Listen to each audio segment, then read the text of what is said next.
Great. MS-DOS music. Oh, yeah. So here we are outside of the castle of Dr. Brain. Might as well take a look around. Dr. Brain's reputation for brilliance doesn't extend to his taste in lawn decorations. He's got these pink flamingos sitting here. Dr. Brain got these lamps at a yard sale. He figured they were just right for illuminating his prized flamingos. This is the front door of Dr. Brain's castle. Dr. Brain's front door seems very secure. This looks like every other castle doorbell you've seen. Yeah, I like it. Actually, there's an air conditioner repair shop that we drive past on the way home that currently has about a dozen pink flamingos in front of the shop. So, well, guess might as well just. It is the grill. It says when I look at this little peephole here. The door is securely locked. Maybe you should try ringing the doorbell. Sounds like a good plan to me. What's this?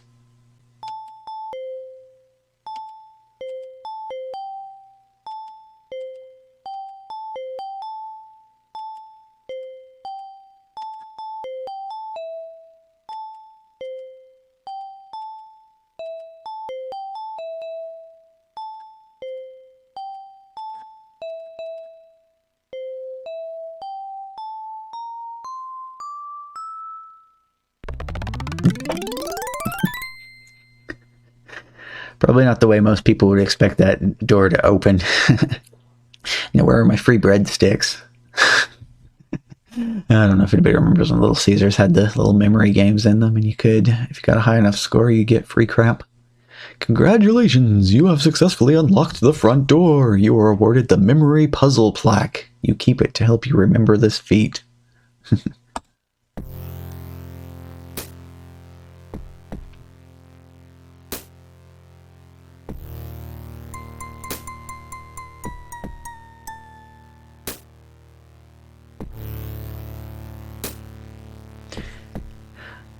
More nice ambient music.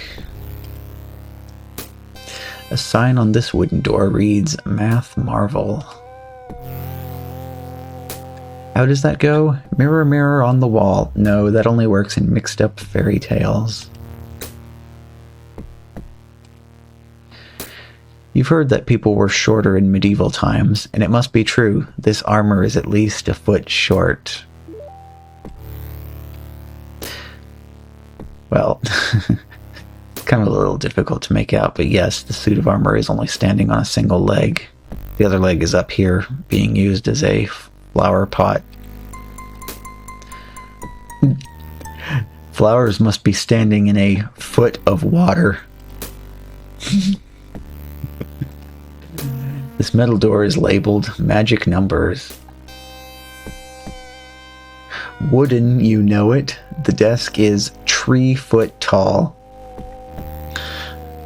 The foot from the suit of armor must be a 4 foot then. Guess the oaks on you. Oh, perfect potato. And I still need that button to make GLaDOS say, how are you holding up? Because I'm a potato. Okay, well, we'll open the wooden door first. The Math Marvel is one of Dr. Brain's inventions. You need to construct correct addition, subtraction, multiplication, and division problems to get what's in the treasure chest. Each problem uses one number from each row. You can buy the answer to the next problem for a hint coin. Oh, no you don't. Those are my shinies. I'm keeping them. So what do we got here? Well, you know, there's like 90, 80, and 10. So that would be 90 minus 80 equals 10. It's a nice, pleasing jingle. So we've got 11, 22, and 33. So that's 11 plus 22 is 33. 60, 20, and 3. That is 60 divided by 20 equals 3. Oh man, that one blended perfectly into the background sound there too. Perfect timing. 42 42 times 2 is 84. You solved the math marvel puzzle. In the chest you find a key. You take it and put it away for later use. First code word is tennis. Code word. Ah. There's this mysterious keypad on the rear door. That smells like copy protection. So the instruction manual has this little table in it that has all of the different keywords in it, and you have to enter the appropriate code. So the first keyword was tennis, so we want to press this.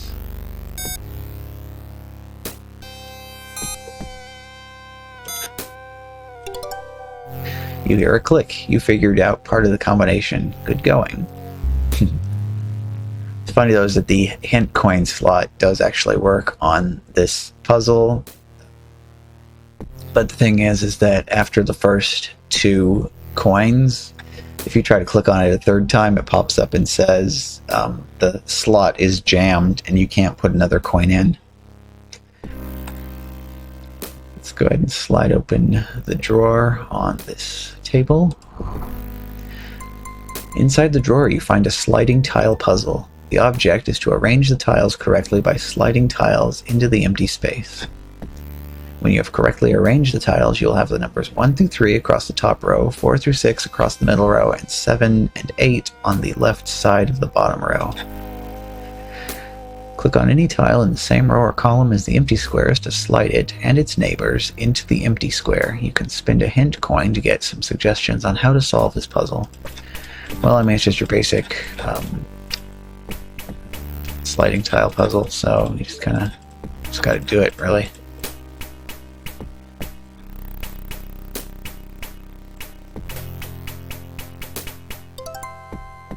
The second code word is jigsaw.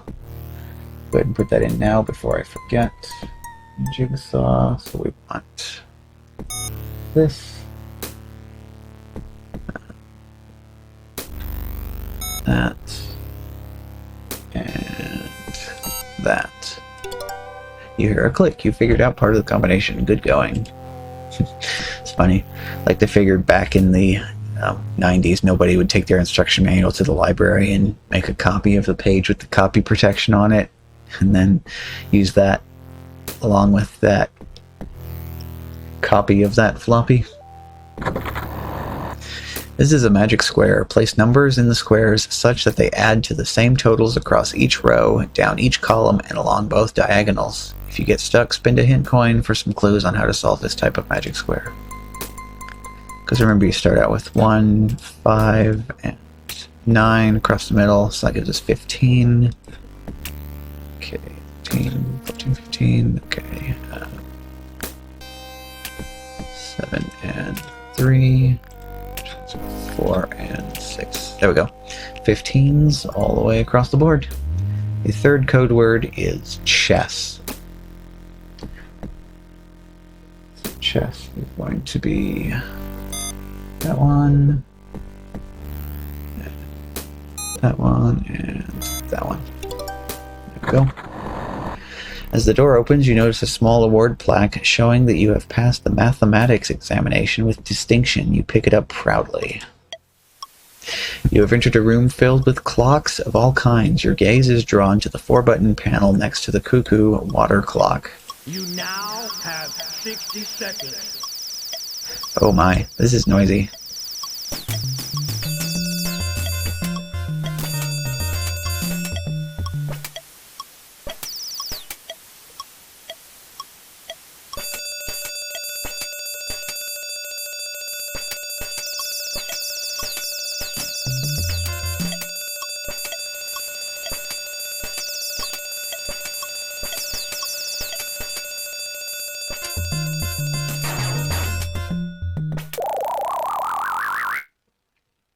You can use logic to solve that, but really just brute force it. It's like each one of these buttons turns one of these things on or off, but some of them require other things to be turned on first before it'll do anything. It's an Acme intruder alert alarm. Another of Dr. Brain's famous garage sale artifacts. This is a clock that runs backwards. Sometimes.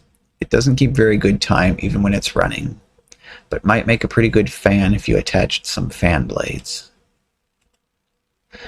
Visitors to the castle need to punch in on this time clock. Dr. Brain is very big on punctuality and expects you to punch in at exactly the right time. You've never seen a water-powered cuckoo clock before. This must be another of Dr. Brain's incredible inventions. It's one of the famous dancing elves. Turn on the radio and the elf will dance for you. Dr. Brain wanted to make sure he could still tell time if the power went out, so he installed this sundial. Of course, he forgot about the minor problem of having 2 floors of the castle between this room and the sun. That triangular thing in the center is called a gnomon. This desk features a state-of-the-art Acme 40-second time lock. Of course, Acme is in a very small state. It makes Rhode Island look like a continent. A pair of hourglasses has been provided to help open the lock. So this is one of Acme's famous time locks. To open it, you need to press the open button exactly 40 seconds after pressing start. You can flip either hourglass immediately after either runs out. Of course, the lock is really controlled by the hourglasses, not by time, so you have a few seconds to make each flip. But you will have to flip the hourglasses in the right order to measure out 40 seconds to open the drawer.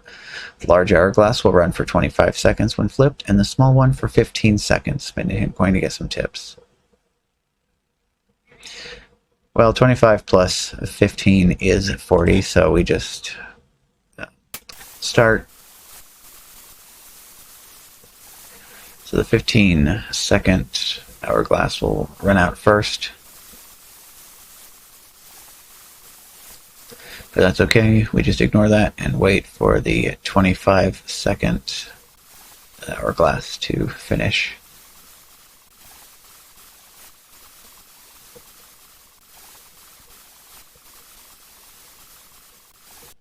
So as soon as that runs out, we flip the 15 seconds. And just about.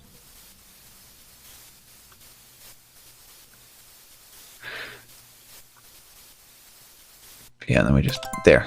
Hit open right as soon as that. So as the last sands fall into place and you press the open button, the drawer opens to reveal 3 time cards. Alright. So here's the time clock. Kind of a problem though. The time doesn't match here. So let's just open this on up with the key. And now we could change the time. So the first card has been previously used at 1:12, 2:24, and 3:36. So the next time needs to be 4:48. You got it. Okay, second card has previously been used at 4:15, 6:30, 8:45. So 11 even. Because we're adding 2 hours and 15 minutes. Oops, that just rolled to 1. Yeah, this does actually count forward, so there we go. The third card has previously been used at 10:18, 8:27, 5:36.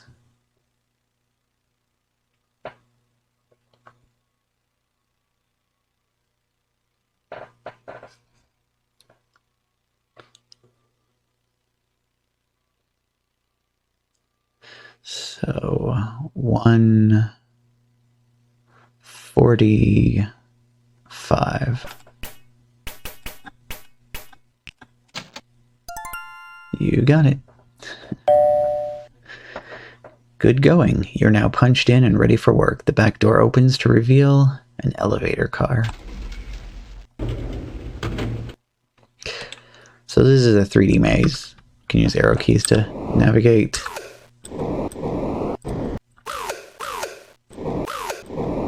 This is kind of annoying though, so usually the better way to go about this is to hit the button, change this to regular map, and just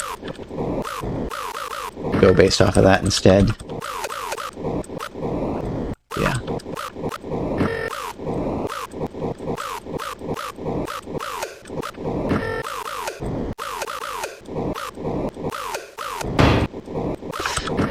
Also, you can't bump into walls. Well, I mean, you can bump into walls, but it's not a productive action to take.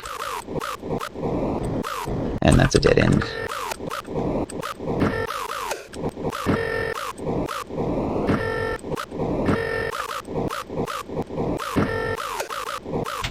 There we go. You leave the maze through the north exit.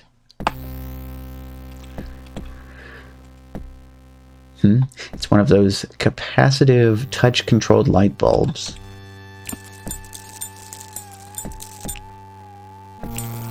Well, yeah, we can touch the light bulb to turn it on and off. What's this?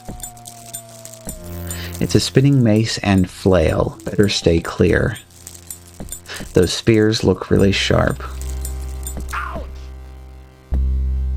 Ouch, that spear is really sharp. Better leave it alone.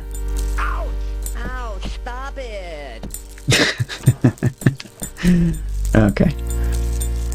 Through the window you can see a maze. There is a robot moving through the maze. And then on this side, this high-tech door is labeled computer room. At the back, the console built into the door says robot riddles. Okay, well, I'll open this door first. You open the door to the computer room. Now, stop it, it's me, Murphy. I could probably, if I just turned off the music, which should be possible, we could get a clean recording of that at some point. It's a happy red disc capacitor. This is a resistor. It is used to control the flow of current through a circuit, as opposed to a draft resistor, which probably controls the flow of air through a drafty castle. It's a shy yellow disc capacitor. It's one of the famous dancing electrolytic capacitors. The name may have something to do with the fact that they never made it big. This room looks like the inside of a computer. Two large computer consoles are floating in midair. This panel contains the central control circuitry for the computer system. This is a once state-of-the-art, manually motivated binary sequencing computer. It's not even as up-to-date as the tape drive, but it could use your help. Oh yeah. Dr. Brain built this tape drive out of an old washing machine. It's totally obsolete, but he insisted on keeping it in the system out of a sense of history. Circuit instructions. Form a complete circuit from the lower left to the lower right. Don't make any short circuits or duplicate connections. The power source comes first. You need to slow things down before you can whirl them around. If a component is yellow, leave it until last. Banded elements must come after switches. Well, let me see here if I can... Okay, this will work. Perfect. Just print screening that so I can have it handy while we take a look at the circuit builder. Okay. Power source comes first. Well, that would be the battery. Hey, base camp, what's going on? Just going through all of these weird,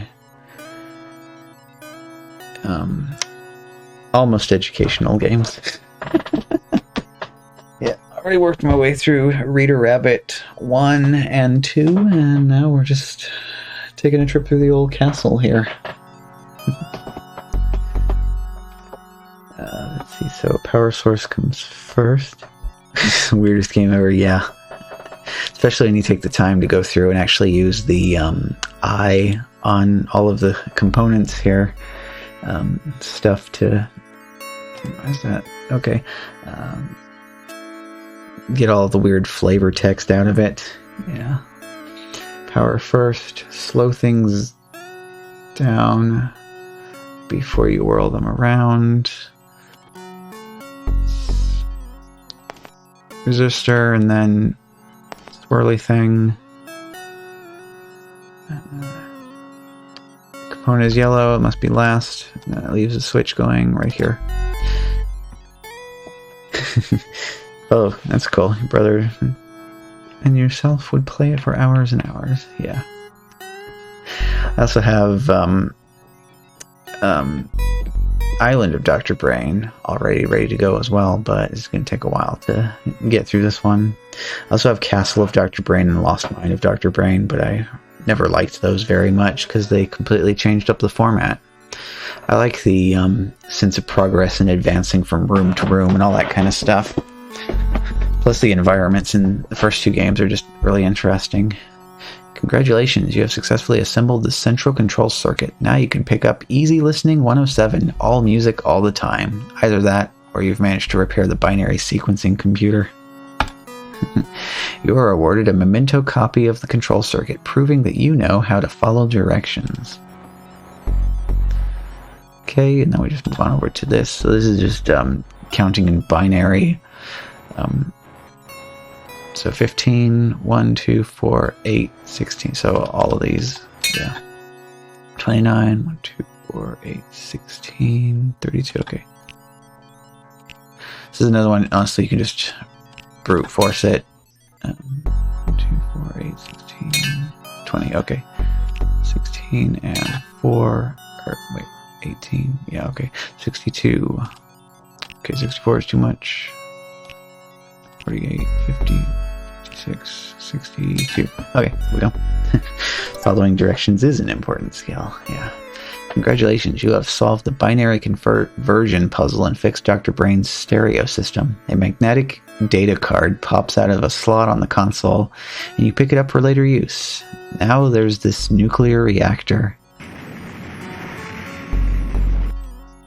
One explosion later, all the different computer components are wiggling around. It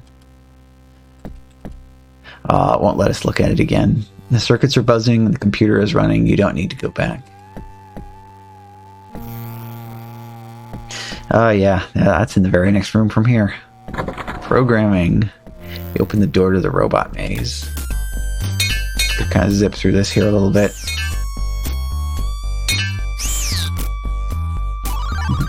Writing multiply to data card. This robot moves a little slow. Yeah, so every time this robot bumps into something, it turns. If it lands on these, he rotates 90 degrees clockwise. If he hits a wall, he just turns around 180. Okay. So I need him to bounce off of here first. Okay. This is a bit roundabout though, he needs to go all the way up here. So he can bounce off of this wall to bounce off of this wall in order to get back down here to the button.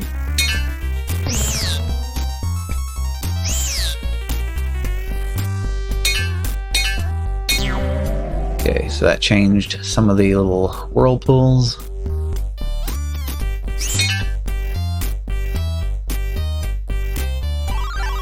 Writing, it has square roots to the data card.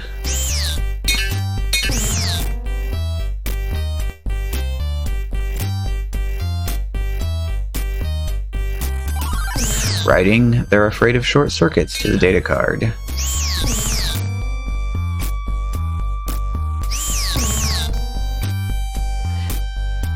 And this last answer takes forever to get to.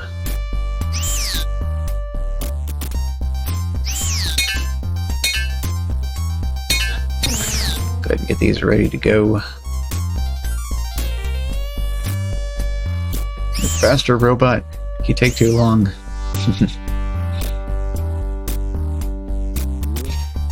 Kind of like his little servo noise though whenever he turns.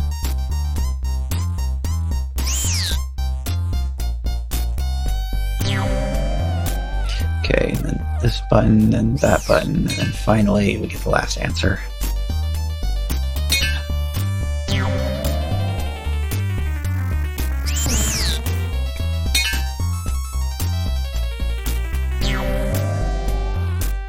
It's kind of weird, those dinosaur skeletons picture in the background of this.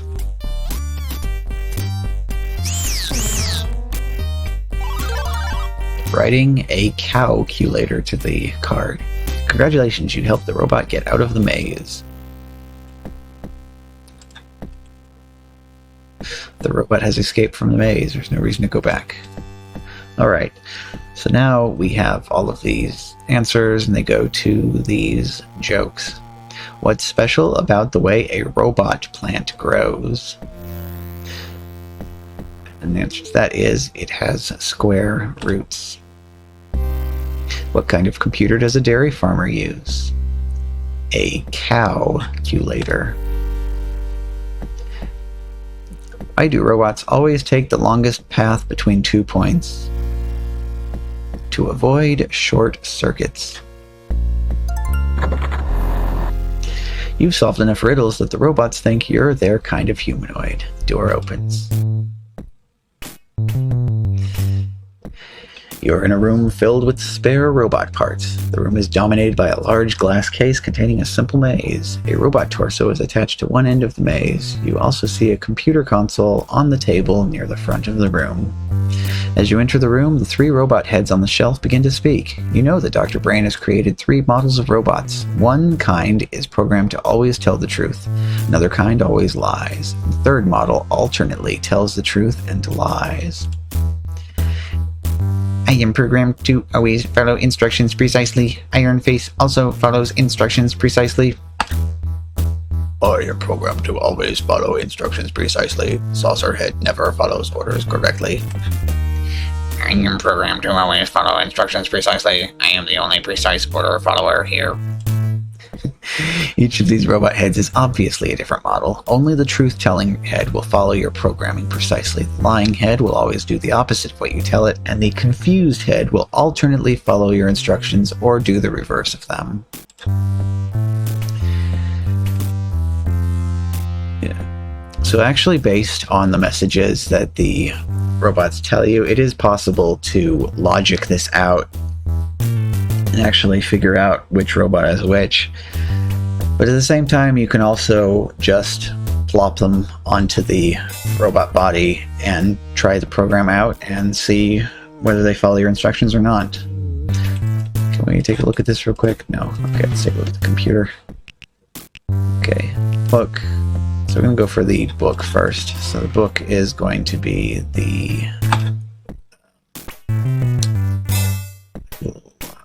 forklift attachment.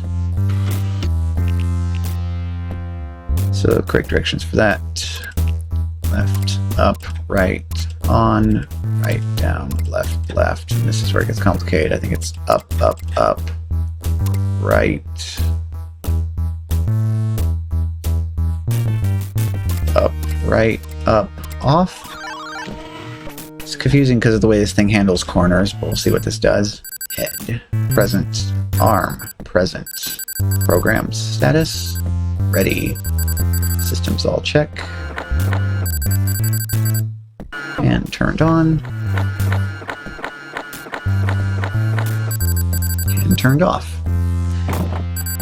And just like that, we have the first item. You see the blue book in the pocket and pick it up. Okay. Guess we'll just go for the suction cup next. So the suction cup is going to be for the plastic clue sheet. Let's go ahead and clear the program. So it's left, up, up, up, right, right,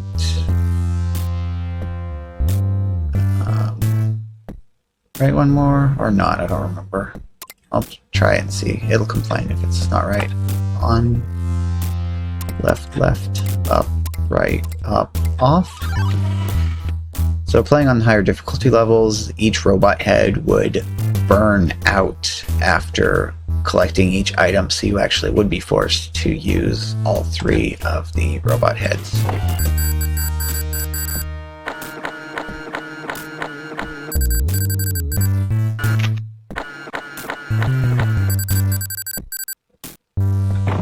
Okay, and there's the second item. See the plastic clue sheet in the pocket and pick it up. Magnet goes on last. Clear the program once again. So got left, up, right, up, left, on, right, up, off, save.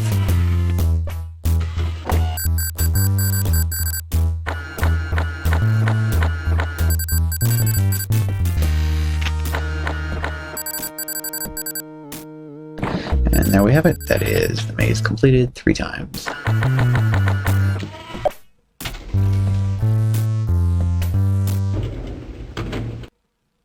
Although, real quick, let's take a step. Oh, we can't. Okay, that's right. Gotta exit the elevator that way. You can't use the back button. So I'm gonna take a look around real quick. Dr. Brain wanted authentic castle lighting, so he decided to illuminate his robot workroom with candles, but he kept having to replace them, so he settled on using electric candles. Whatever works. The shelf contains tools and spare robot parts, including an interactive whatchamacallit. I'd like one of those. That sounds fun. The shoe features rubberized insolation for working with electrical circuitry. The strip supplies power to the robot box and to the RoboComp programming console. This electroplate contains the remains of a robot cookie. That's funny, you thought robots only liked chips. This computer console can be used to program a robot in the high-level RoboComp programming language. You activate the console by inserting a magnetic data card in the slot.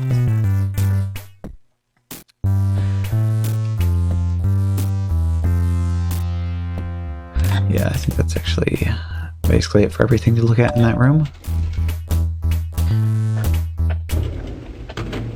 Another elevator maze. Of course, we switch out of the 3D view to this.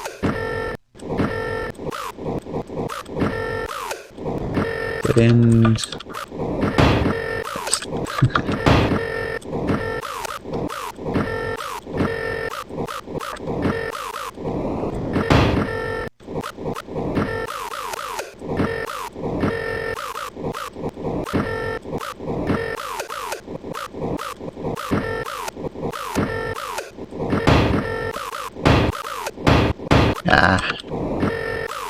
I'm gonna speedrun it and keep walking into the walls. Okay.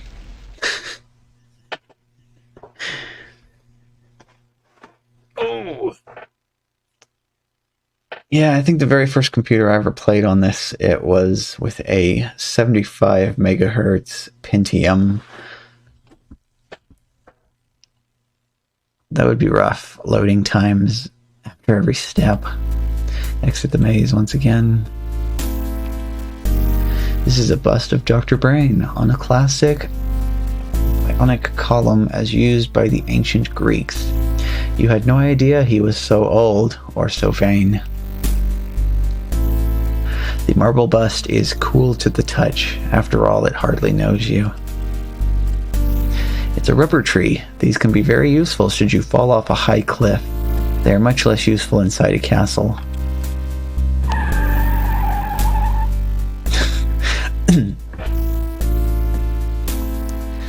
The rubber tree feels kind of rubbery. What a surprise. Actually, not a whole lot else going on in this hallway. A sign on the door reads, "Word games." Jokes 10 out of 10. Yeah.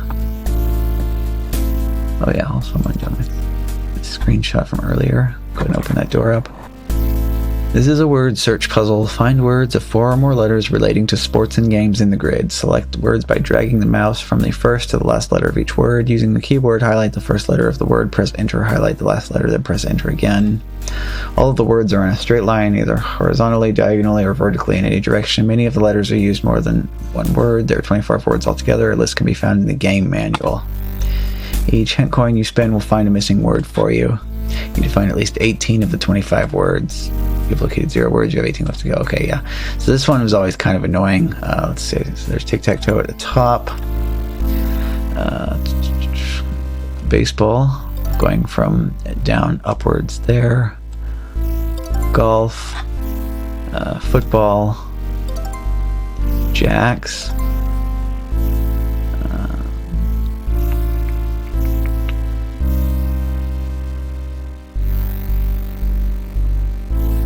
billiards, tennis,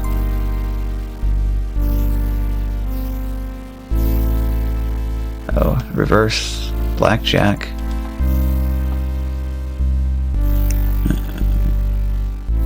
also there's names of some of the developers in here.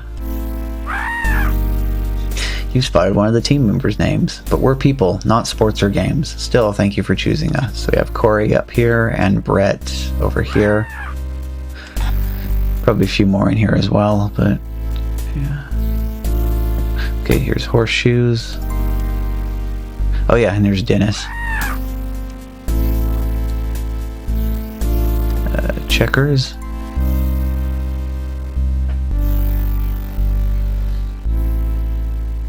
Hockey. Chess. Cribbage. I always liked Romy, even though that's nothing. Sorry, that isn't a sport or game, at least not one we thought of. There's dominoes. 14 words, 4 left to go.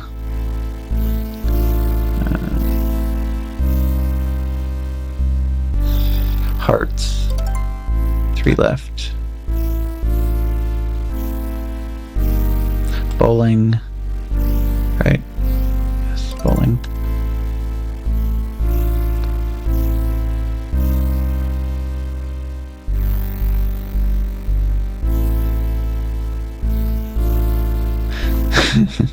Slob. Oh, actually, it's kind of funny. So, Dennis, Slav.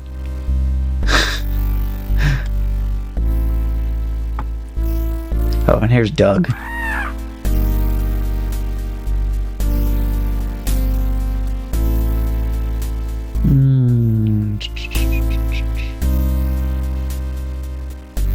Okay, backgammon.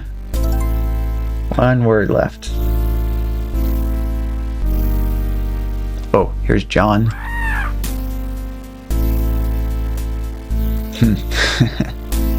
Uh-oh.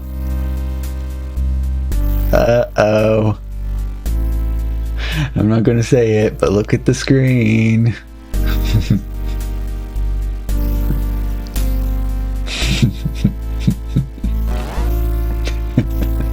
Aw. Probably for the best, though.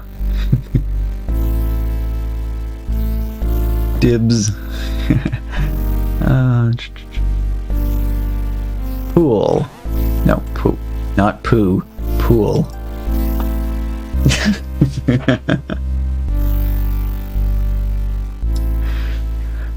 Oh. Nice. That sounds like fun, Shadow. Ask last minute, though. Anyway, congratulations, you found 18 sports and games. You hear a swish and a click as the words slide into another puzzle. The words which were hidden in the word search puzzle are in a list on the right side of the display. Highlight one of the words, then click on a line with the same number of letter spaces. When all the lines are correctly filled, the vertical line will spell a phrase describing the words you used. You can use a hint coin to put the next word that you are missing or have wrong. Another person dropped out. Well, good. Promises to be interesting either way, huh? whether you get to do it solo or not. Okay, and this scrolls way too fast. Like I click it and it's like zoop, it's on the bottom of the list. Zoop, top of the list. Fortunately, you can use up and down to cycle through these. Also, fortunately for me, I already know what the solution is to this. At least the blue part, so it makes it easier for me to find the stuff.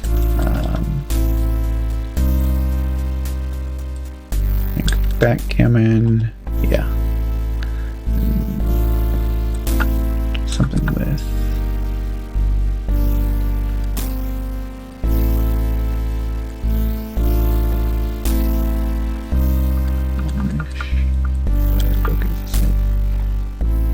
no.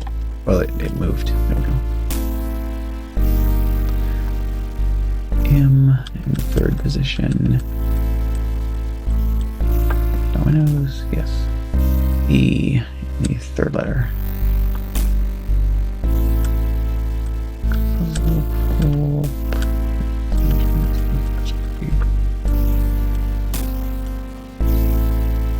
No, that doesn't fit. Checkers. Yes. Okay, and then S in the second to last letter.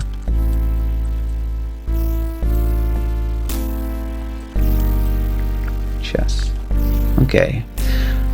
So this spells games down here. We need, oops, P in the second letter, A in the third letter, but not that long.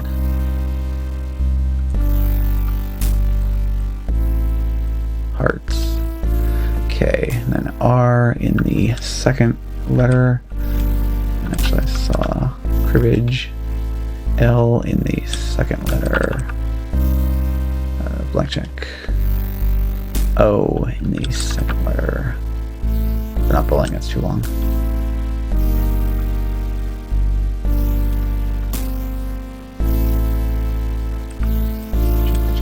Poker. And another R in the second position.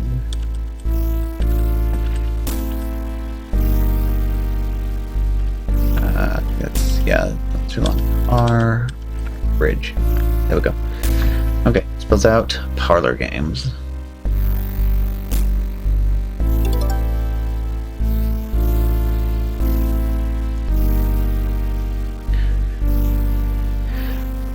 Okay, so you are asking discontinued or a donut if they can join you?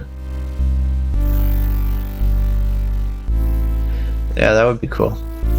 Okay, congratulations, you've solved both the word search and acrostic puzzles, proving yourself to be an expert at word games. You are awarded the word game achievement plaque and a set of tangram pieces that you can use to open the door at the end of the hallway. And for whatever reason, when I was a kid, I read tangram as tangigram instead, and I don't know why. Take a quick look at this real quick. The sign over this door reads puzzle room. The door has a curious square-shaped lock mechanism. Place your tangram pieces on the grid to form a square and spell the password. Click on one of the pieces around the puzzle border to pick up and move that piece. Click on the rotation symbol, then on a piece to turn it 90 degrees clockwise. Click on the rotation symbol a second time to stop rotating pieces. You can temporarily remove a piece from the grid by clicking on the piece, then clicking anywhere outside the grid. If you need help at solving the puzzle, you can spend a hint coin to get some suggestions. What I actually would have liked more is if they just had it while holding the piece. You click on the rotation button. Because this is kind of awkward. Put this up here. Do that. And do this one. That. Oh, this goes in the middle. Yeah, just like that. Flip that one around so it fits in there. Okay, and that one goes right down there. Okay, and lastly, this one's already facing the right way.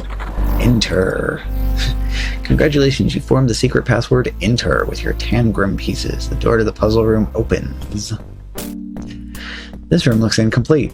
Since we rarely forget to finish a painting before shipping a game, it must be up to you to put the pieces of this puzzle together. You can get puzzle pieces by clicking the hand on the chest, click a piece anywhere on the screen to place it, pick up a piece by clicking on it, or several pieces by dragging the mouse across them. You can put pieces aside by clicking them on the chest opening. So I really liked this puzzle for a long time. I already know sort of what the room looks like, so this isn't too bad. Just to get all my edge pieces out. Okay, can put it there. Oh, that was... Okay, good. So yeah, you get the nice clunk noise when the piece goes down in the right spot. Recycle, piece of the sword and the shield. That's the exit, I think. Okay, there's part of the guitar.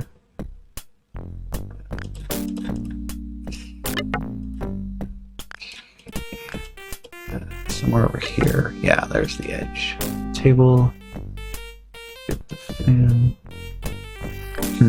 Some of the puzzles should have been closer to the beginning. Yeah. I don't know, it's not necessarily arranged by difficulty, but just kind of specific themes. And they kind of kept stuff grouped together by the theme.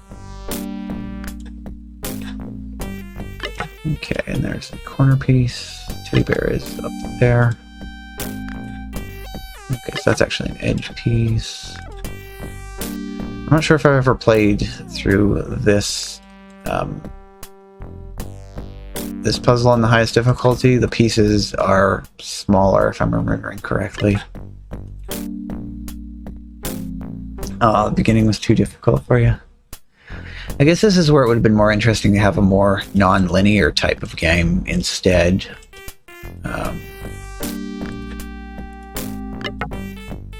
Like a hub area, and then you could go to any area by topic.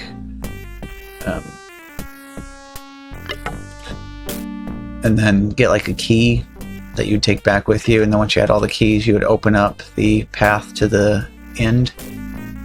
That could have worked for that. Actually, something else I have lined up that we can take a look at in the future.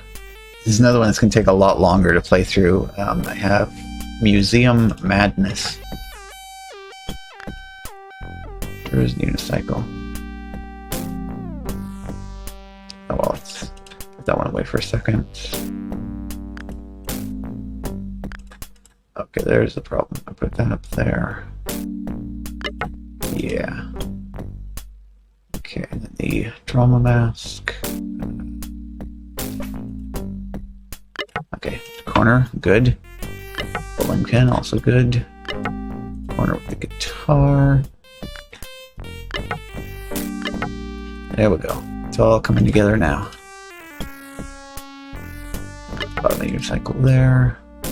Drama mask up here. Boxing glove. Rabbit ears. Congratulations, you've managed to put the room back together. It is just the sort of room you and Dr. Brain like, filled with all kinds of toys. You can now see a door in the back of the room. Go back in time and redesign the game for them. Yeah. Let's take a quick look around at all this stuff. It's a beautifully handcrafted Spanish guitar. You can't be a clown without a unicycle. Dr. Brain keeps his favorite walking sticks, a sword cane, and a sugar cane in this stand. These would be useful on a visit to Sherwood Forest. Yeah, it's a quiver with some arrows in it and a bow. This is an elemental table, borrowed from Aziza in Quest for Glory 2 Trial by Fire. Actually, this is a cheap plug for another of Corey's computer games. You look in vain, but find nothing except a 1981 Prince Charles and Lady Diana picture calendar with pop-ups. You decide you can do without that. Disappointment. Dr. Brain's experiment with magnetizing his bowling ball and... Actually, pause 1 second. Pause 1 second.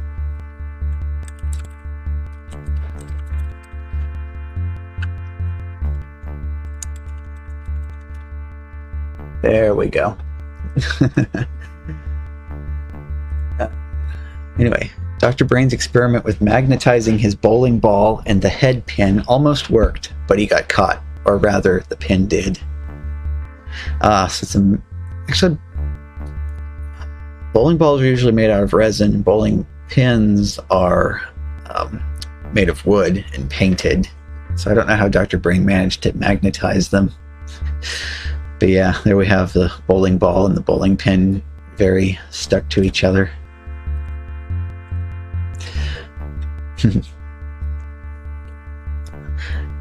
Hey, laughing dog. Oh yeah, I still need to record the sound for that so that we can have the sound play with the sticker. Dr. Brain bought these in Spielberg, but decided that he was more interested in being a scientist than a hero.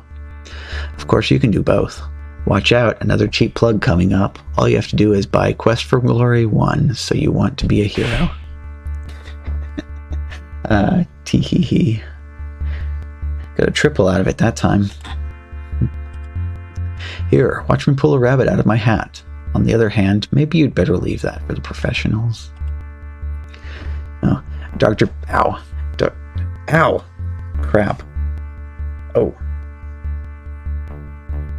Alright, that nerve is in the wrong place here. Let's operate that elbow a few times here. My fingertips are still numb from that. Dr. Brain couldn't figure out how to fit this ship in a bottle. Dr. Brain likes to wear this helmet on walks, especially when he's just roaming around. Stretch. Yes. Oh. Actually, I can take the opportunity to unhydrate real quick.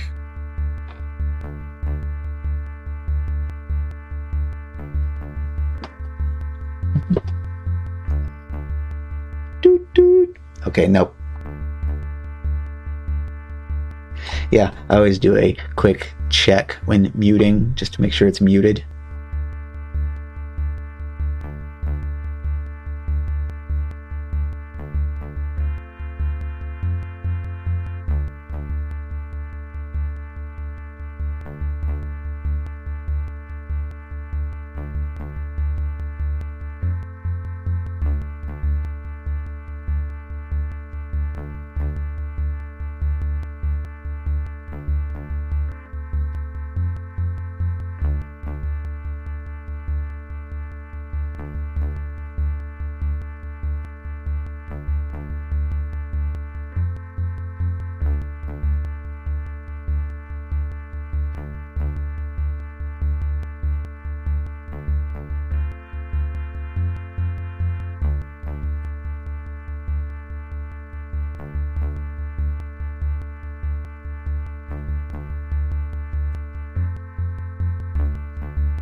That is much better.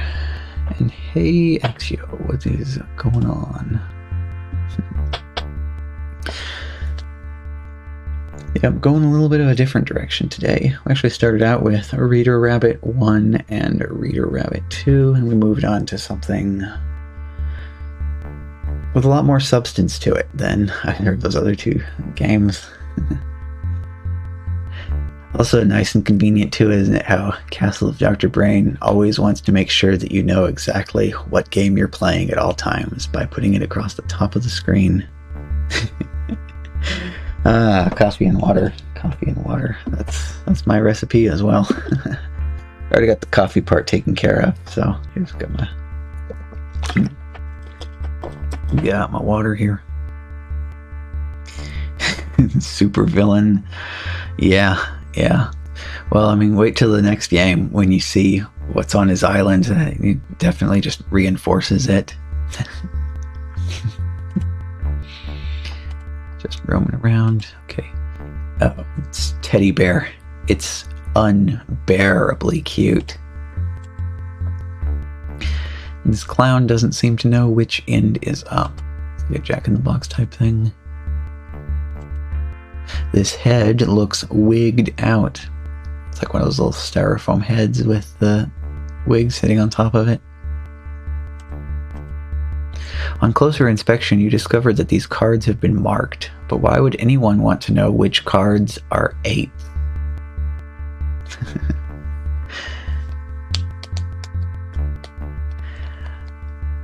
So that's actually kind of funny.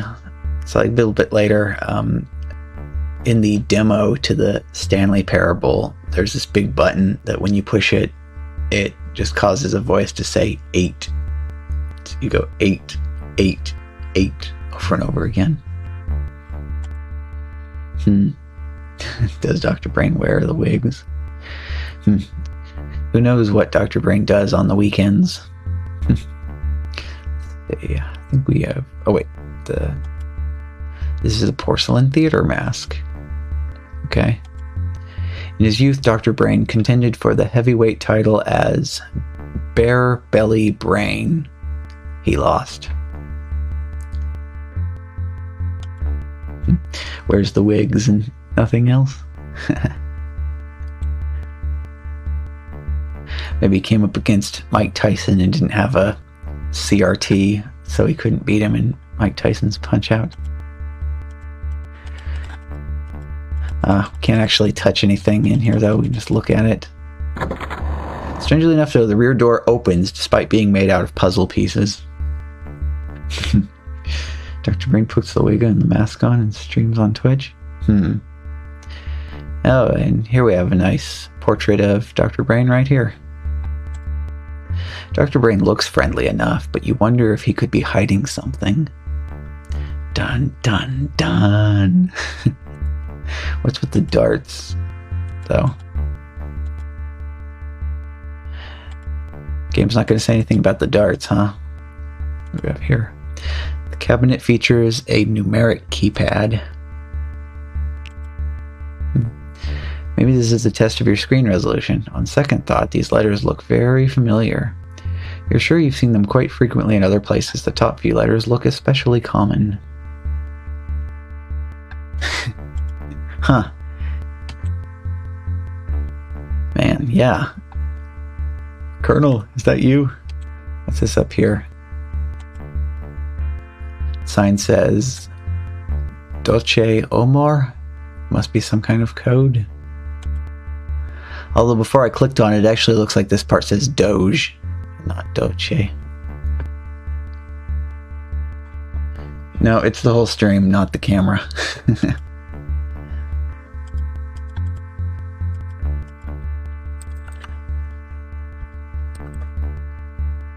Let's take a look real quick here. 400. Okay, well, I'm getting... Yeah. No, I'm still getting drop frames here. Although it's not showing it up over here yet, just down here in the corner. Just try going with potato mode for a while longer then. Because see, that's what's weird about this, though, is that the upload rate on this is showing the correct number, so it's not like it's using too much juice, which is like what normally happens. Well, we got a green light now, though, so we're good to continue. This book is called Master Secrets of the Code Solvers. Chapter 1, Substitution Ciphers. The two most common ways of keeping text secret are to encrypt the individual letters using a cipher or to replace the words using a code. In this section, we will discuss the most common form of encryption, the simple substitution cipher. Doge is the future. Well, it was like early 90s when this game came out. So who knows, maybe that is a symbol of what was to come. Dr. Brain was a man ahead of his time. Actually, we got the fourth game in the series, which... Okay, so I like Lost Mind of Dr. Brain much less than either of the first two games. Time Warp of Dr. Brain, I like way, way, way, way less than even Lost Mind of Dr. Brain. Just because it's... I don't know. There's a whole lot of stuff that I remember not liking about that one. Well, we might as well at least check them all out. We'll have plenty of time for that. Also, if we have time, I have something else I can actually show tonight, immediately after this one. Just keep it a bit of a surprise, though, until we get closer to it. So we're talking in the book about the substitution cipher. In a substitution cipher, each letter of the message is replaced by another letter or symbol. For example, the sentence, "This is a message," would turn into Thixi Z Mayagi if all the I's were changed to X's and all the S's into Y's. More commonly, every letter of the message is replaced by a different letter. Hype. Nice. Yeah, the next game that we're going to be looking at is going to give a very similar vibe to this one, but will probably be quite a bit shorter. The easiest way to solve a substitution cipher is to have a table of that substitutions used. Failing that, count each of the letters in the message, look for common short words, and look for double letter patterns. In English, the three most common letters of the alphabet are E, T, and A in that order. Knowing the common letters is very helpful in solving ciphers. Count each of the letters, and the most frequent ones are likely to be substitutions for common letters of the alphabet. Also look for common short words. A single letter word is almost certain to be I or A. Common two-letter words are to, on, of, an, etc. Look especially for the among three-letter words. It's the most common English word. Okay.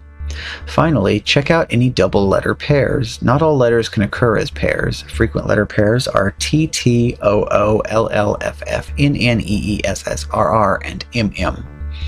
Try to figure out from context which pairs might work. Good luck with your code-solving career.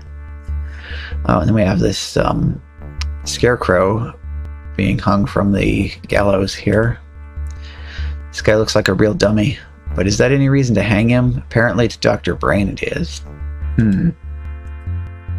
This leads down to a pool full of piranhas. Dr. Brain so hates to leave unsightly messes around the castle. This is kind of reinforcing the discussion we had a few minutes ago. Just keeping a piranha pool around. The dummy is about to be hung. Probably for the crime of being stupid. You can save the dummy by being smart enough to guess three words. Okay. Where do we... Okay. Guess the words by choosing one letter at a time. Either click the letters on the hanging post or type them. If your guess is correct, the letters will appear in the word above the dummy. But if you get too many wrong, the dummy will hang. Oh, yes, Natsuki. Dr. Brain's true side is coming to light. If you get stuck, you can use a hint coin to buy a correct letter. You haven't yet guessed. Each time you guess a word, the dummy will give you a clue to the cabinet lock. After you rescue the dummy, you can review the clues by clicking the eye on the hanging post. Okay. Well, we got this nice convenient thing over here in rather low resolution. Or we can just go at this Wheel of Fortune style. RSTLNE. So this, I am pretty sure, is going to be train. The dummy says thank you. That feels much better. By the way, the first number of the cabinet combination is 2159. 2159. You're a click. You figured out part of the combination. Good going. Okay. Let's do this again for all of these, honestly. RSTLNE. That didn't help quite as much, though. don't even have any vowels yet, so let's go for I. Oh, it's not I. A? A, no? Gotta have some vowels in here. O. A, or blank, O, blank, T-O-R. Well, it sounds to me like it is doctor. Thank you, that feels much better. By the way, the second number combination is 2806. 2806. Also, what the heck is up with this keypad? 012 345 678 9. Just imagine if your keyboard, if the 10 key on your keyboard was like that. I mean, then again, you can remap keys, and you can also pull keycaps off, so you could totally have a keyboard like that if you really wanted to torture yourself, but you have part of the combination. Good going. Okay, one more. R-S-T-L-N-E blank blank nest. Nope, that would be honest. Jimmy says, thank you, that feels much better. By the way, let's go, repetition. 3175. Yeah, no, not quite. Just before he leaves, Dummy adds, I'm free, thank you. By the way, you'll need some things from Dr. Brain's safe before you take the elevator up into the tower. 3175. Okay. 3175. Great. You unlocked the cabinet. Inside the cabinet, you find a pay TV token and a strange-looking device labeled Dr. Brain's handy-dandy letter counter. You pick them up for later use. The skull was left over after one of the doctor's unfortunate brain transplant experiments. Fortunately, Dr. Brain was able to recycle it for a worthy purpose. Doc? So you're doing brain transplant experiments that are unfortunate, and you also have a pit of piranhas, and you hang dummies. What's this? It's like a film canister. Oh, it's a pulley. Never mind. You can't get the rope loose from the pulley. I see, though, we have this whole pulley system with the rope going up and down several times. You need to turn on the pay TV monitor by inserting an appropriate token in the coin slot. Dang. You know, one time, I actually do remember being in an airport that actually had the little CRT TVs that you had to put the coins into to turn them on. Dogecoin. Hey, yeah, we got the Doge over here. We got here in the inventory. We got. So we have two of these. What? Oh, those are the hand coins. Okay, so this token is labeled Pay TV, one use.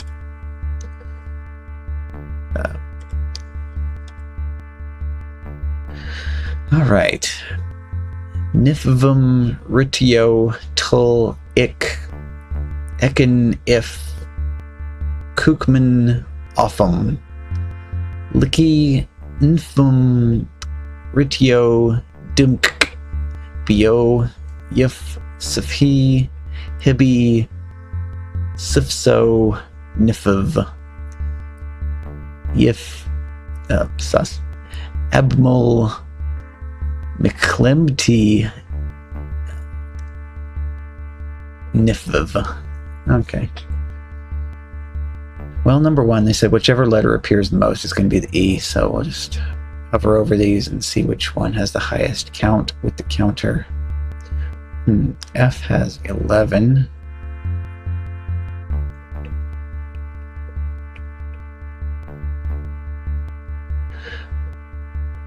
All right, so let's try that one first. We're going to substitute F for E.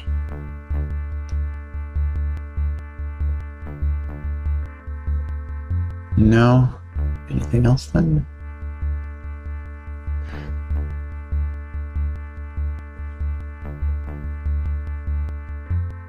Because I do remember that this one, on the easy mode, these actually change color when it's in the right place. Okay, well, let's try the next hand. I talked about 2-letter combinations.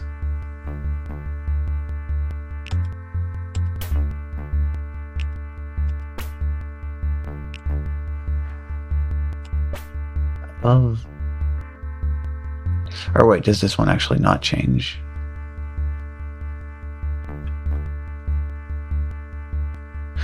Maybe it's in the second game where the letters changed when you got the right ones in place.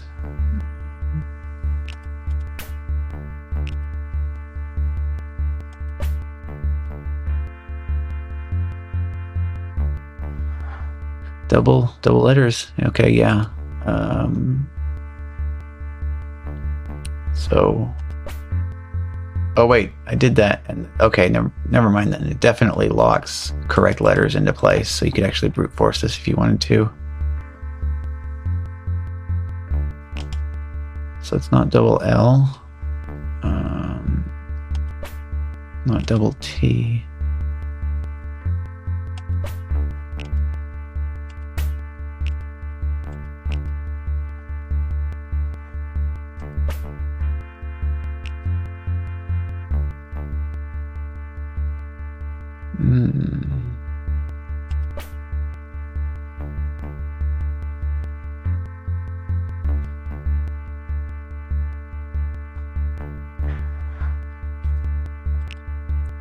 Oh yeah, and then they have the... Actually, the one that's 11 then. Let's try the T and the A in that position.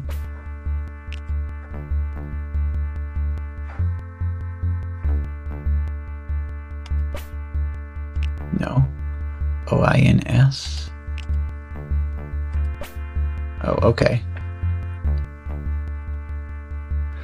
And since I sort of remember what the text actually is,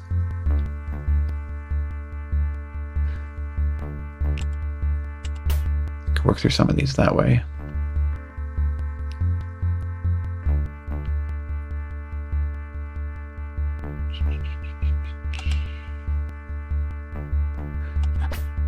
Okay, so that one's the V.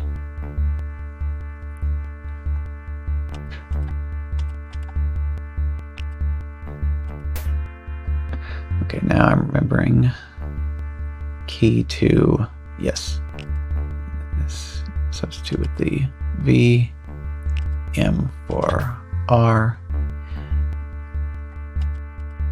so S for M, N for I, S for N, and B for D, A for S. Okay. C for A. L. There we go.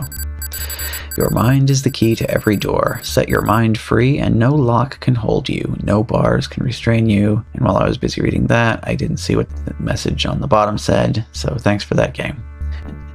You've solved the cipher. The back door opens to reveal another elevator. This has got some cool textures though on the inside of the 3D portion of that.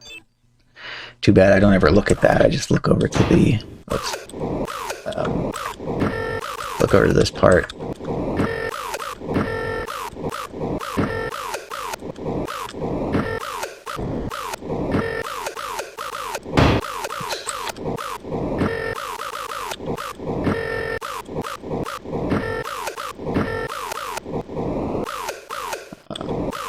I think you skipped that one.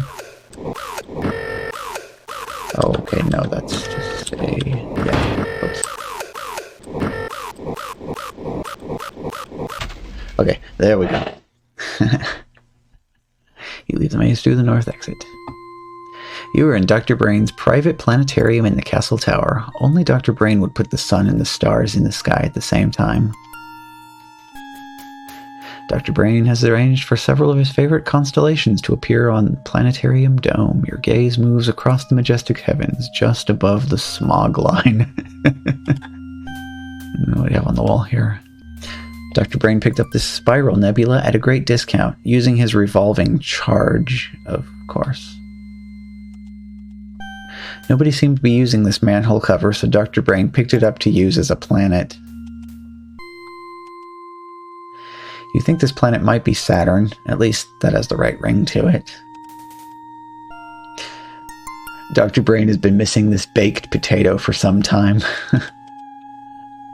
This is either an Earth-like planet or a hard-boiled egg. This polished wood cabinet looks totally out of place in the astronomy room. It's securely locked. The spinning globe accurately depicts all of the Earth's major geophysical and political features. Oops, there go the Baltic states.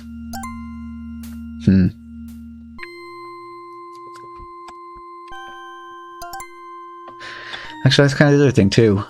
Rockapella actually updated the lyrics to Where in the World is Carmen Sandiego due to Czechoslovakia breaking up into Czech and Slovak after the show had already started.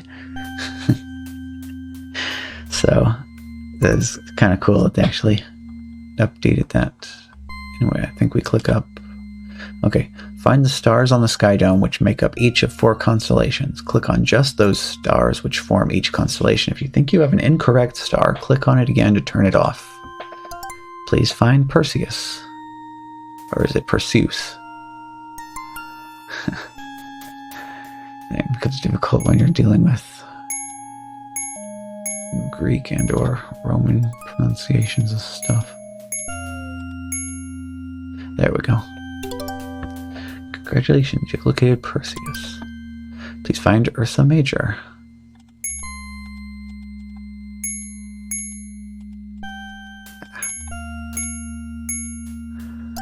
Do the Big Dipper first and then add the remaining stars to that.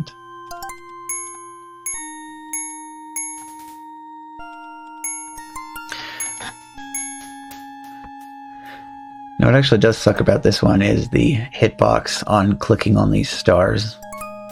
Congratulations, you've located Ursa Major. Please find Cancer.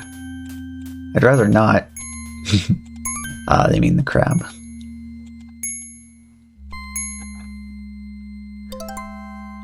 There it is. Tasty crab legs. Please find Orion.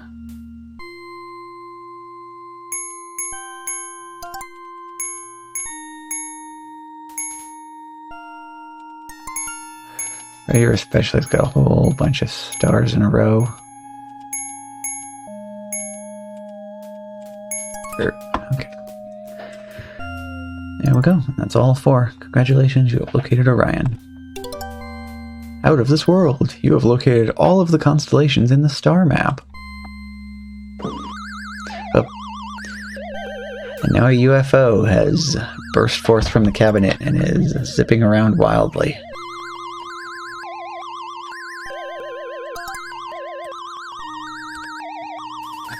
Just try to put some more internet juice back into the stream real quick.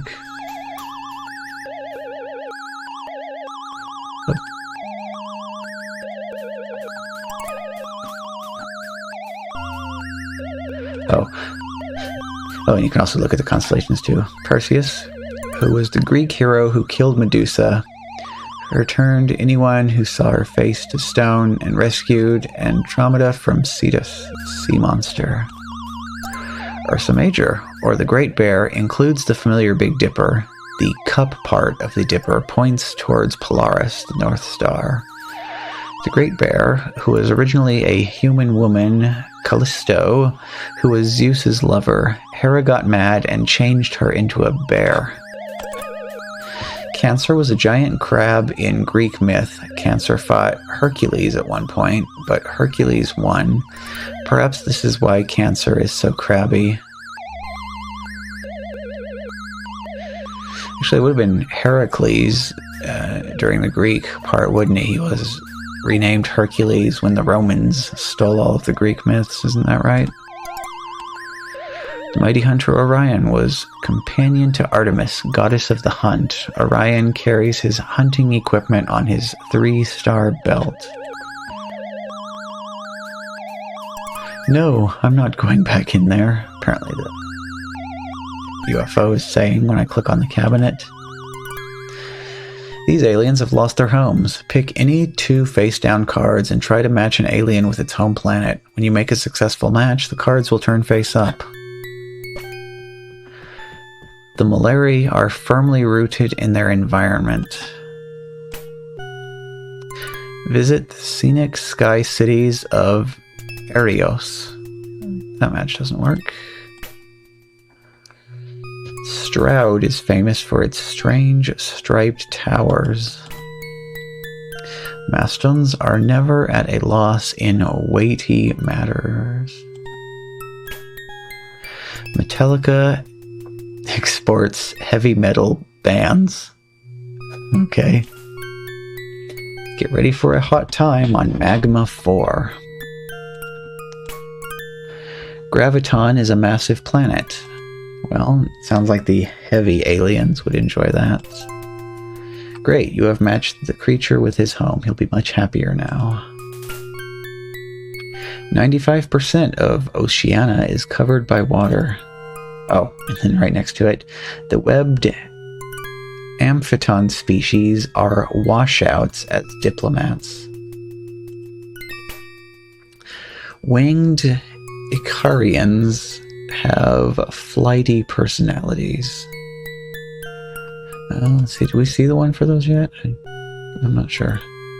Air, it was air something, wasn't it? No, not there. Not there either. There it is, yes. Arios goes with them. Okay. Strikers strive to create strong structures. Hallucidar is known for its spectacular sunsets. Geoids really like to rock the house. Okay, which one had the volcano on it? There we go. Magma 4 and Geoids. That's a match. Velta's high plains feature even higher trees. Mechroids like to build for the future. That goes with Metallica? Yes. Jiras always rise to the occasion. Well, giraffe-looking thing that goes with the tall trees. Firmly rooted.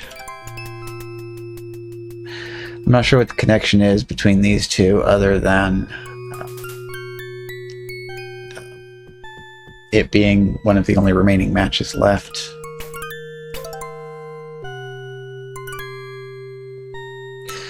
Okay, and the aliens that make these strong structures goes with the strange striped towers.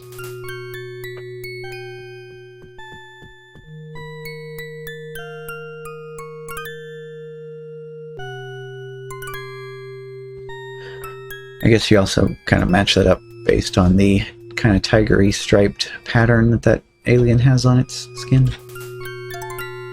Well done, you've performed a major feat of intergalactic diplomacy by helping all the aliens return home. You are awarded the Star Medal First Class.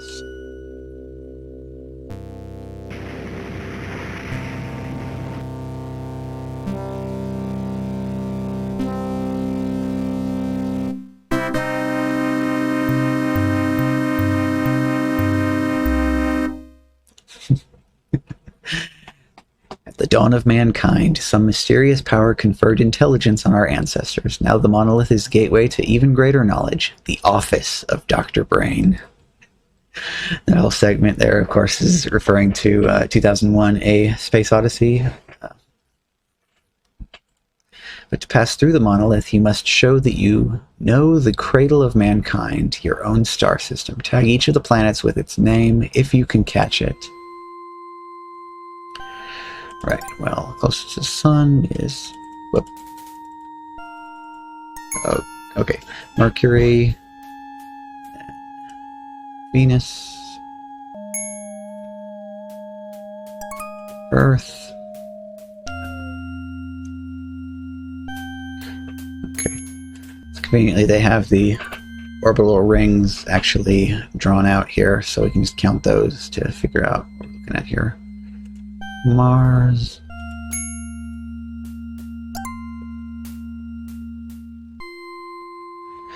This is annoying, though, that some of them go off the screen, so you gotta wait for them to come back. Better grab Saturn while it's here.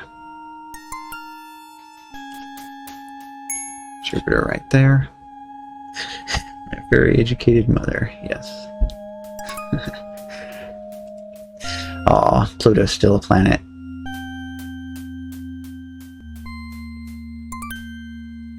Gotta wait for it to show up.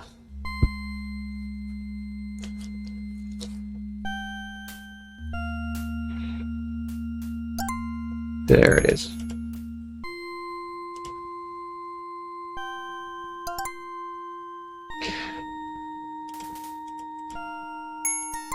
Okay, Neptune and Uranus. There we go. Now that you have found all the planets and saved the solar system from almost certain destruction, maybe you'll finally be able to remember where you parked your bike.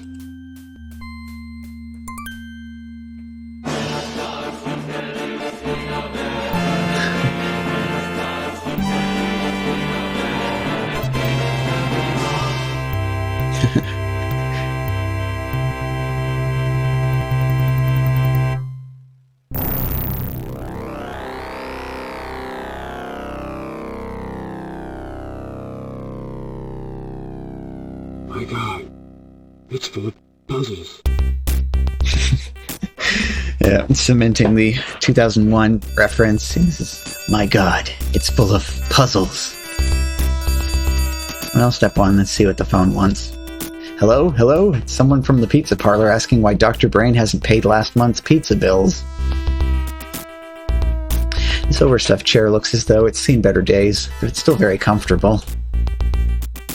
This patch doesn't look very secure. Oh. Well, it was a nice chair. Haven't you done enough damage already? Yes, what is it? Hello? Hello? Someone from the rent office asking about Dr. Brain's rent payment. Let's see. This drawer has an unusual red lock. Oh, in fact, I think we have an unusual... Don't we have an unusual red key?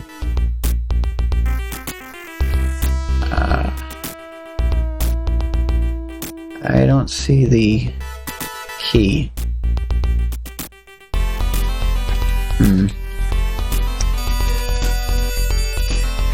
Oh. Yeah, that's a good song. Hello, hello, it's Dr. Brain's publisher asking why the manuscript for his latest book is 3 months late. Oh, we also have a touch. Yes, you're beginning to get an idea as to why Dr. Brain never answers the phone. Dr. Brain's fax machine is continually spewing out pages of scientific research results, incredible discoveries, stock market quotes, and sports scores. Dr. Brain seems to be especially interested in the Pro Bowling Tour.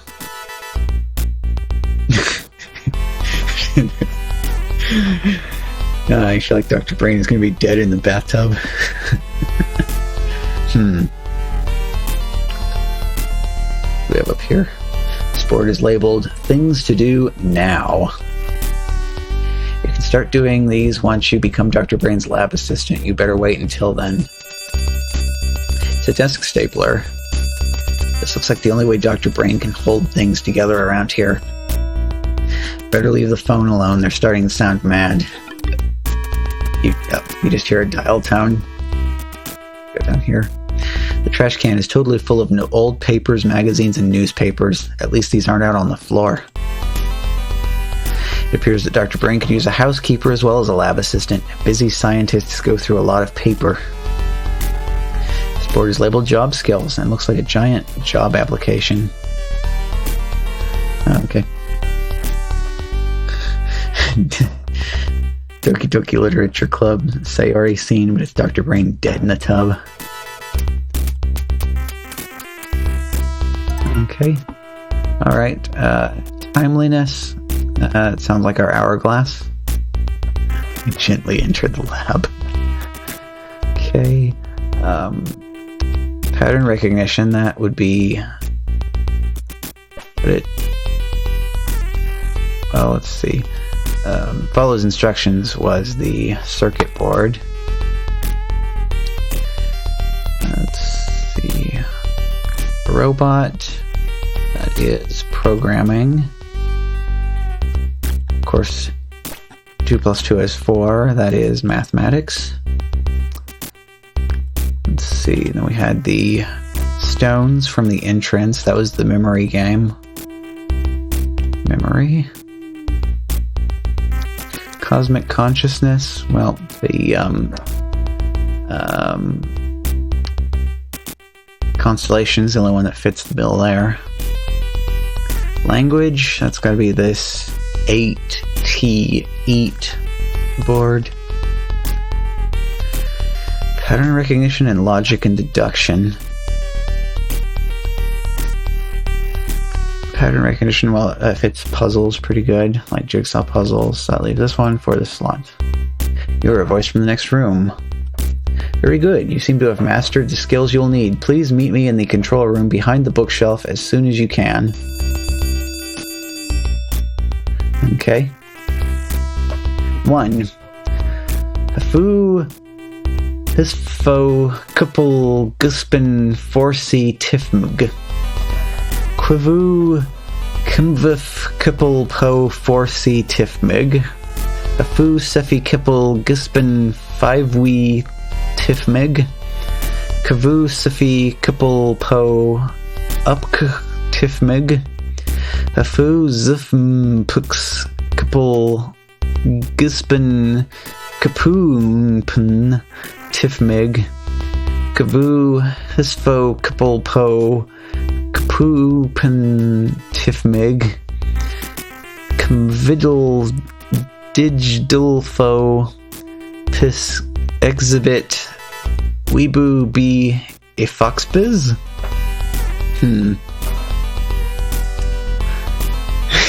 Summoning a demon. Oh, no, better look around here. Okay. Oh, actually, what's this? You admire the landscape beyond the window for a few moments, then you remember that you're in the basement. It feels like a TV screen. Okay then.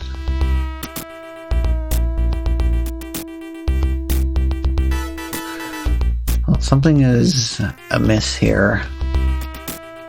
I'm gonna have to backtrack.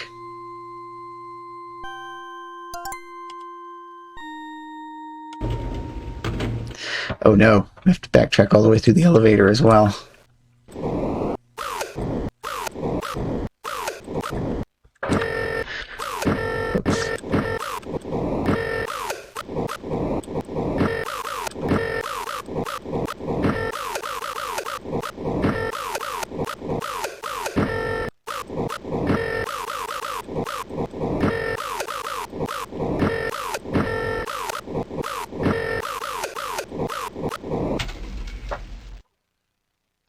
Okay, for the first time we leave the message through the south exit.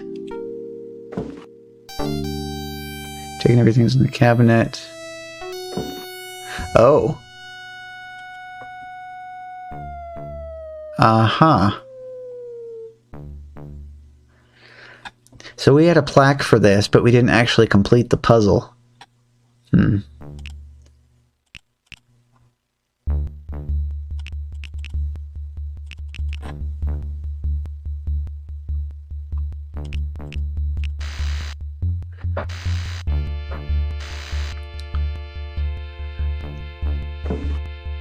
Okay, so basically just mastermind. Ah, that did it. The safe door swings open. Inside you find a bright red key and a scrap of paper with a cryptic note. You pick them up and put them in your book bag. Let's take a look at the note real quick.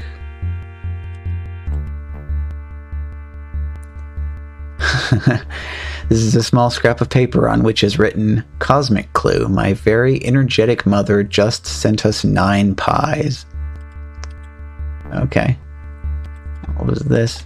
Oh, this was the programming card for the robots. Alright, back through the elevator again.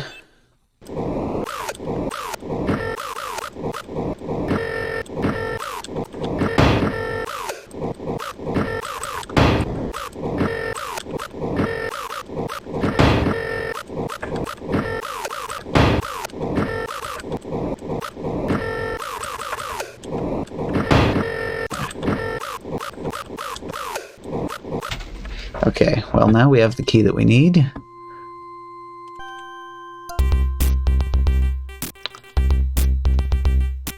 Actually, let's look at this. This is the ruby key, a bright red key. You guess it must fit in a red lock somewhere. Yeah, I certainly do. The drawer opens to reveal a cheap-looking ring.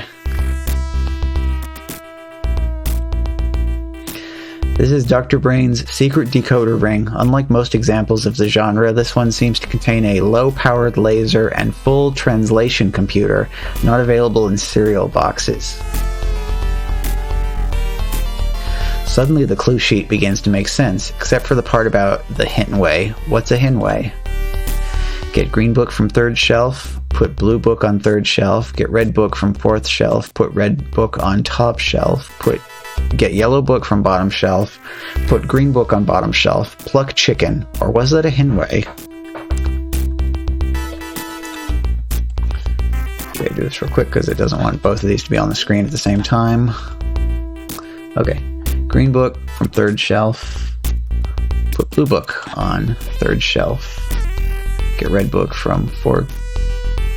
Okay. I was like, there's two red books, but this one doesn't let you take it, just this one. Put red book on top shelf,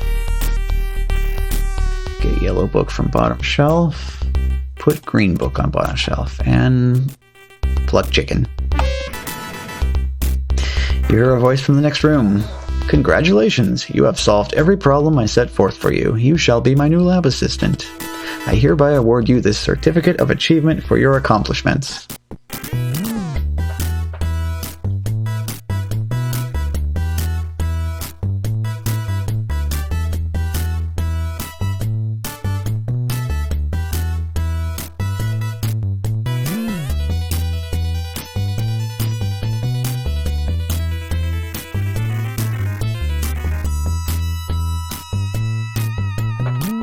I missed his dialogue, but enough of that. There's work to be done. Let's get to it. First, I'd like you to meet a few of my friends. Director, designer, lead programmer, and my alter ego, Corey Cole. My esteemed producer, who helped us to bring the castle in on time and under budget, Stuart Mulder. My art production designer, we'll let him out soon, Andy Hoyos. The art designer, he already got out, Douglas Herring. My composers, what do you say? I can't see too fast. Mark Sabert and Ken Allen. Actually, I should just be quiet. This part's cool.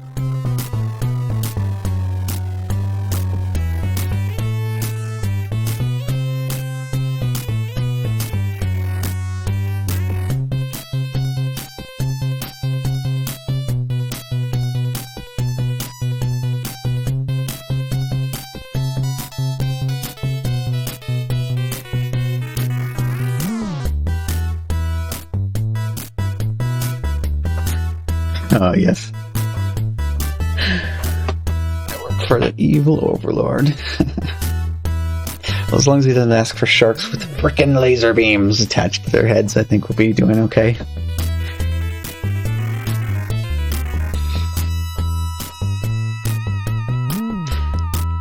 To find a cover of this song, though, it's got some sick guitar solos.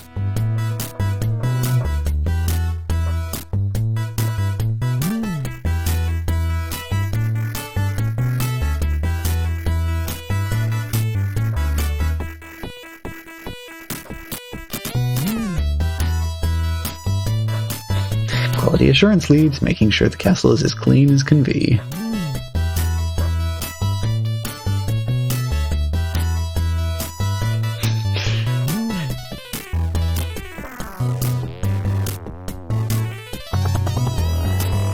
But now it's time for me to devise a new set of challenges for you, my clever lab assistant, which means I must be off to the...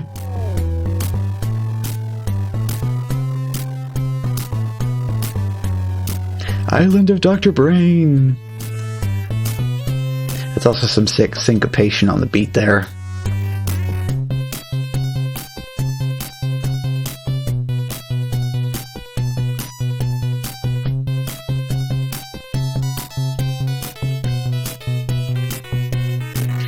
probably cover that one, though, next time we're doing this sort of thing.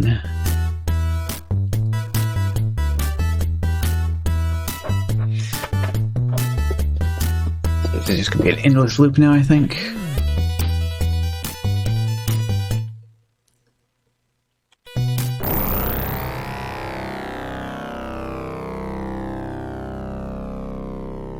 I'll be back.